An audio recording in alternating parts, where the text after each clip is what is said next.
یعنی تھوڑے کہے کو زیادہ سمجھیے.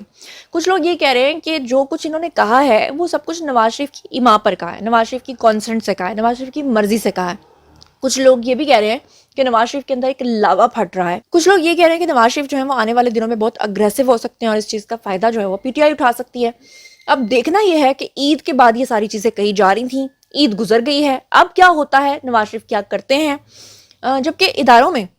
کہیں نہ کہیں میری حدود یہ کہتی ہے کہ ان کا تو یہ خیال ہے کہ نون لیگ کی حکومت وہ لوگ چاہتے تھے, نون لیگ کی حکومت ہے, اب اس کے بعد اس پہ مزید اور اعتراضات کرنا,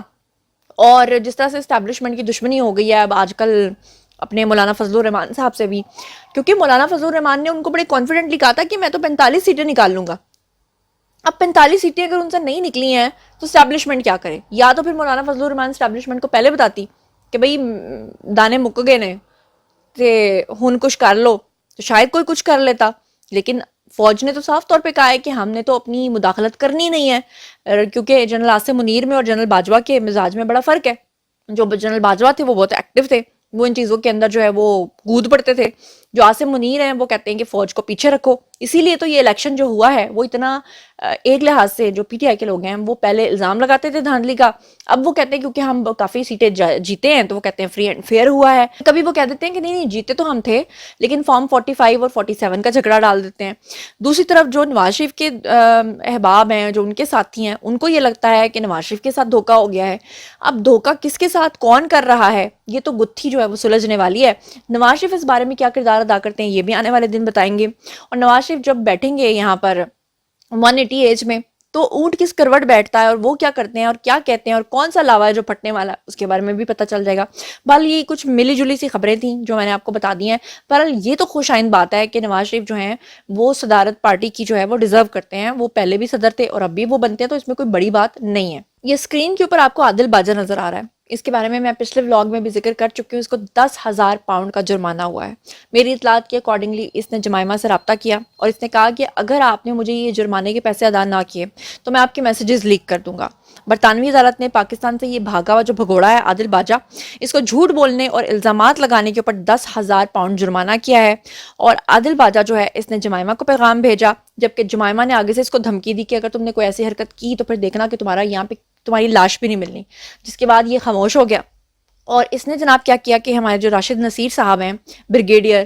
ان کو میسج بھیجا ہے کیونکہ انہوں نے اس کے اوپر کیس کروایا تھا, تو ان کو میسج کر کے معافیا مانگ رہا ہے. ان کو کہہ رہا ہے کہ اللہ کے واسطے مجھے معاف کر دو اور مجھے معافی دے دو. لیکن جو بریگیڈیئر راشد نصیر ہیں انہوں نے آگے سے بدلے میں اس کو یہ جواب دیا ہے کہ اگر میری ذات کا معاملہ ہوتا میں کب کا تمہیں معاف کر چکا ہوتا, لیکن تم نے پاکستانی نیشن کے خلاف اتنا بدترین پروپیگنڈا کیا, لوگوں کے ذہنوں کو آلودہ کیا. 9 مئی والے دن تم ایکٹیولی پارٹیسپیٹ کر رہے تھے, لوگوں کو فوجیوں کے گھروں کے راستے دکھا رہے تھے, کور کمانڈر ہاؤس کا ایڈریس بتا رہے تھے,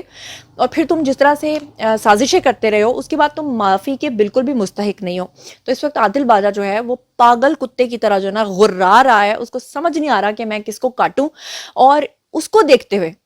جتنے بھی اوورسیز یوتھیا بیٹھے ہوئے ہیں جو کہ غلط خبریں شیئر کرتے ہیں, ہمیں خبریں شیئر کرنے پہ اعتراض نہیں ہے, غلط خبریں شیئر کرنے پہ اعتراض ہے, وہ سارے کے سارے اس وقت پریشان بیٹھے ہوئے ہیں کیونکہ انہوں نے ہزاروں اپنے ویڈیوز بنائے ہوئے ہیں, وہ اس کو ڈیلیٹ کرنے پہ لگے ہوئے ہیں. اور ان کو اس بات کا ڈر ہے کیونکہ پہلے وہ بڑے چوڑے ہو کے یہ باتیں کرتے تھے کیونکہ ان کو لگتا تھا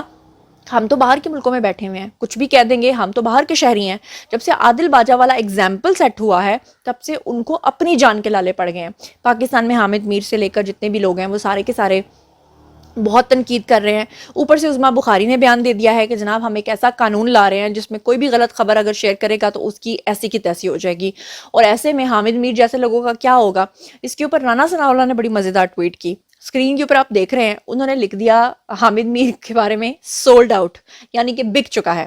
تو اس کے بعد پیچھے کیا بات رہ جاتی ہے, اس کے بعد تو پیچھے کوئی بات نہیں رہ جاتی. اچھا یہ گزشتہ روز آپ نے ویڈیوز دیکھے جس میں ہمارے جو شہباز شریف پرائم منسٹر ہیں انہوں نے سعودی گورنمنٹ کے ساتھ بات کرتے ہوئے عربک میں بات کی,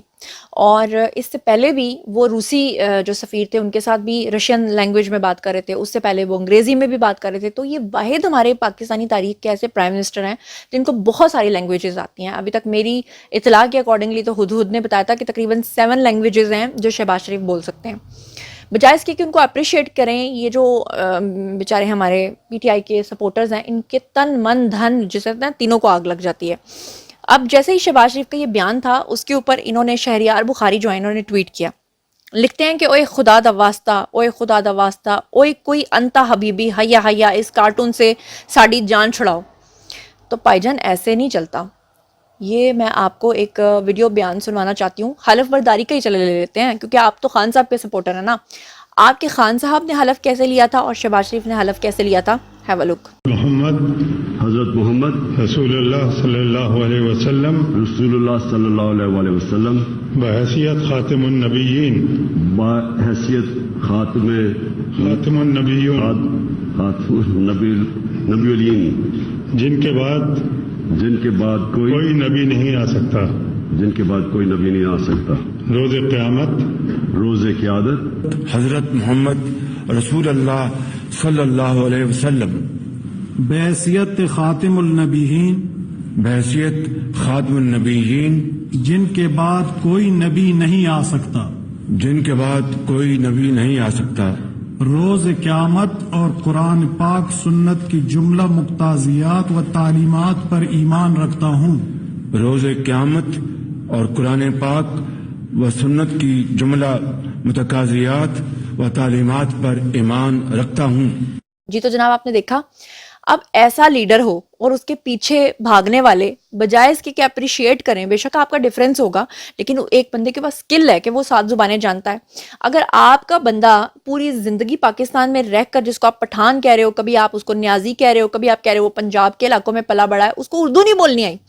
جس کو خاتم النبیین نہیں کہنا آتا، جو روز قیامت کو روز قیادت کہہ دیتا ہے، اس کو آپ ایک ایگزامپل سیٹ کر رہے ہو، اور جو بندہ اتنی لینگویجز بول رہا ہے اس کے اوپر آپ تنقید کر رہے ہو، شرم سے ڈوب مرو۔ اور ساتھ ہی ایک ثبوت آپ کو دکھانا بہت ضروری ہے، اور وہ یہ ہے کہ عمران خان ماضی میں یہ بات کہتے رہے ہیں کہ جمائمہ جو ہیں گولڈ سمتھ وہ یہودی نہیں ہیں، وہ کہتے رہے ہیں کہ وہ تو کرسچن ہیں، اور پھر وہ اپنے سالے کے لیے باقاعدہ طور پہ جا کر الیکشن میں جیتنے کے لیے کیمپینز کرتے رہے ہیں، اور یہاں تک وہ کہتے رہے ہیں کہ ان کے کہنے پر ہی وہ سیاست میں آئے ہیں۔ اور اب آپ اندازہ کیجئے کہ ایران نے جو حملہ کیا اسرائیل کے اوپر، وہ ایک الگ بات ہے کہ اسرائیل کی ایک چڑیا بھی نہیں ماری، لیکن بہرحال ایران نے جو کچھ بھی کیا، کچھ لوگ اس کو ڈرامہ کہہ رہے ہیں، لیکن جو کچھ بھی کیا ایران نے حملہ تو کیا۔ اب اس کے اوپر جو یوتھیوں کے مامو جان ہیں یعنی کہ زیک گولڈ سمتھ، انہوں نے اپنا بیان جاری کر دیا ہے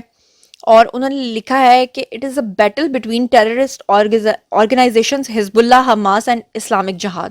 اب آگے پورا جو انگریزی میں ہے نا اس کو ترجمہ کروں گی تو بہت لمبا ولاگ ہو جائے گا، لیکن یہاں پر آپ کو پہلی لائن ہی بتانے کے لیے کافی ہے کہ وہ ٹیررسٹ آرگنائزیشنز کہہ رہے ہیں حزب اللہ کو یا حماس کو۔ تو یہ کون کہہ رہا ہے؟ یہ میں نہیں کہہ رہی، یہ زیک گولڈ سمتھ کہہ رہے ہیں، یہ یوتھیوں کے مامو جان کہہ رہے ہیں، اور اس کے بعد بھی اگر کوئی ان کا دفاع کرتا ہے تو ان کو شرم سے ڈوب مرنا چاہیے۔ اس سے پہلے جمائمہ کا بھی ٹویٹ آ چکا ہے، انہوں نے بھی کہا تھا کہ وہ اسرائیل کے ساتھ کھڑی ہیں، پھر بعد میں کہہ دیا تھا کہ وہ ٹویٹ غلط ہے جی، وہ میرا نام یوز کر کے استعمال کر لیا گیا ہے تو فلان ہو گیا ہے تو ڈھینگ ہو گیا ہے۔ تو اب اس کے بعد کیا بات، پیچھے کوئی شک رہ جاتا ہے خان صاحب کے حوالے سے؟ اور جاتے جاتے آپ کو ایک اور بڑی خبر دیتی ہوں، وہ کہتے ہیں کہ لو آپ اپنے دام میں صیاد آ گیا۔ وہ کیا کہ اس میں کوئی شک نہیں ہے کہ 6 ججز کا جو جوڈیشل کمیشن خط لکھنا تھا اور قاضی فائز عیسیٰ کے خلاف انہوں نے ایک بہت بڑی سازش کی تھی، اور اس کے تانے بانے جو ہیں وہ سپریم کورٹ کے ایک حاضر سروس جج اور دوسرا آسٹریلیا میں بیٹھے ہوئے اعجاز الحسن سے ملتے تھے، اور اس خط کا مقصد جو ہے وہ قاضی فائز عیسیٰ کو الجھانا اور ان کی پوزیشن کو کمزور کرنا تھا، یہ جو خط لکھا گیا تھا۔ اگر تو قاضی صاحب جو ہیں وہ اس کیس کو نہ سنتے پھر بھی ان کے خلاف محاذ کھڑا ہو جاتا، ان کے خلاف پروپیگنڈا ہوتا، اور اگر سنتے تو پھر کچھ آئین پسند ججز نے اس کے اوپر بھی اعتراض کرنا تھا کہ یہ انتظامی معاملہ تھا، اور اگر سماعت کے بعد ایجنسیز کے خلاف کوئی فیصلہ ہو جاتا تو چیف جسٹس جو ہیں ان کے خلاف اسٹیبلشمنٹ کی لڑائی کروا کر یہ لوگ خوش ہو جاتے۔ ایسے میں اگر ججز کے خلاف کوئی فیصلہ ہوتا تو تمام ججز نے وکلا کے ساتھ مل کر چیف جسٹس کے ناک میں دم کر دینا تھا، اور اس صورتحال سے جسٹس قاضی فائز عیسیٰ جو ہیں انہوں نے بہت ہی پریشان ہونا تھا، یعنی کہ جس نے جال بچھایا بڑا سوچ سمجھ کر بچھایا تھا کہ جسٹس قاضی فائز عیسیٰ کو کوئی بھی راستہ نہ دیا جائے۔ لیکن پھر اچانک اس کیس کے اندر نواز شریف کی انٹری ہو گئی، اور نواز شریف کی انٹری کی خبروں نے تمام سازشوں کی چیخیں نکلوا دیں، اور 6 ججز کے خط کو جو معاملہ تھا لکھوانے کا اس کے ماسٹر مائنڈ کو اپنی پڑ چکی، اور نواز شریف کہہ رہے ہیں کہ جی وہ فریق بننے جا رہے ہیں۔ اگر نواز شریف فریق بنتے ہیں تو پھر ثاقب نثار، بندیال اور مظاہر نقوی اور اعجاز الاحسن سمیت سب کو کٹہرے کے اندر پیش ہونا پڑے گا، اور سپریم کورٹ کے 2 موجودہ ججز جو ہیں وہ جسٹس منیب اختر اور اطہر من اللہ، ان کو بھی سوالات کے جوابات دینے پڑیں گے، اور اس کے ساتھ جو ہے جنرل فیض جو ہیں ان کی بھی طلبی کی جا سکتی ہے، اور جسٹس شوکت جو صدیقی ہیں ان کو بھی گواہی کے لیے طلب کیا جا سکتا ہے۔ اور نواز شریف کے میڈیا کے اوپر اعلان کے بعد اس سازش کے اندر تمام جو ججز ہیں اور ان کے جو سہولت کار ہیں وہ ایک دوسرے کا منہ دیکھ رہے ہیں کہ ہمارے ساتھ بنا کیا ہے، اور یہ لوگ چیف جسٹس کی بینڈ بجانے چلے تھے،